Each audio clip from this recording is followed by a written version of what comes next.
Hello, everybody. My name is Alondra Alvarez, and I'm a community educator at Universidad Popular. I want to start off this speech with some updates of what's happening on this block. Congress members were finally allowed into the basement of that building after months of trying to get inside. Their report was that it was scrubbed clean. Let me remind everyone here that prisons cannot be scrubbed clean. They had months to make that basement look pretty, to make it look presentable, months to feed us this lie that counters every single eyewitness testimony we have heard from the people that they themselves are putting in chains. This is to be expected. This is the propaganda of mass incarceration. A quick history lesson for everyone. In the midst of the Second World War, the Nazis allowed the Red Cross to enter a concentration camp. They showed kids playing soccer.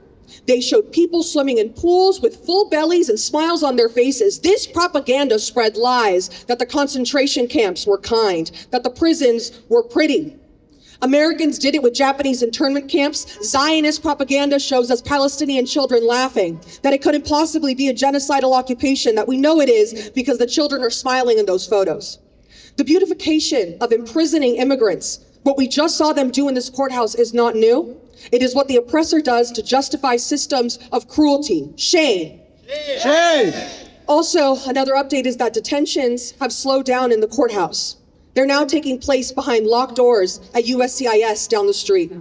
They take them at their naturalization interviews, their visa renewal appointments, and detain them in rooms that they know that we cannot go into.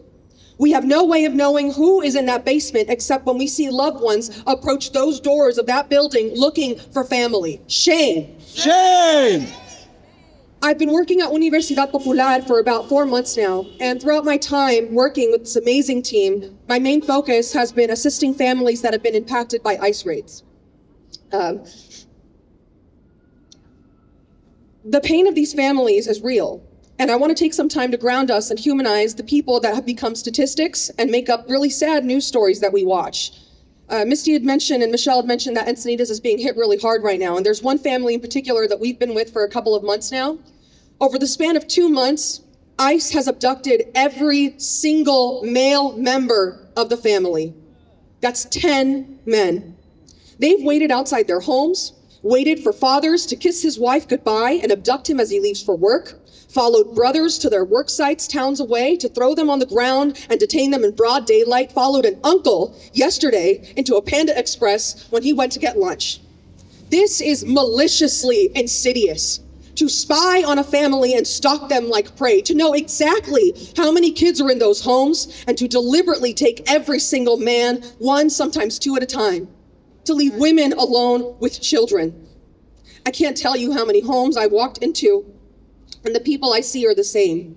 Women and children. Terrified women and terrified children.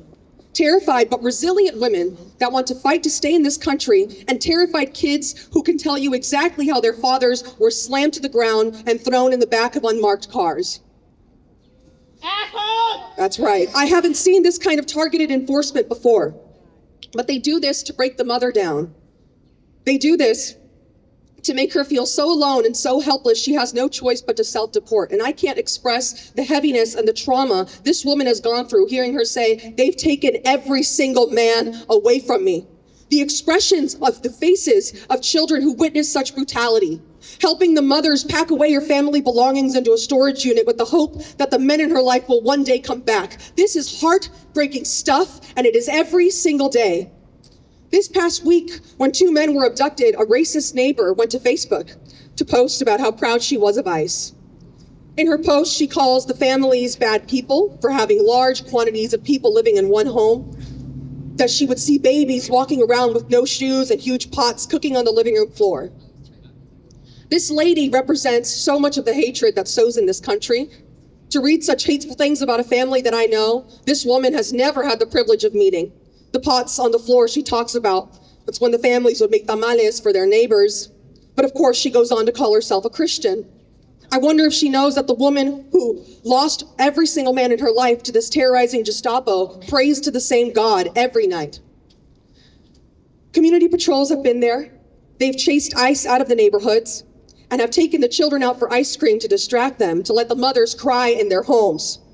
We cannot fix a problem that is rooted in the fabric of this country.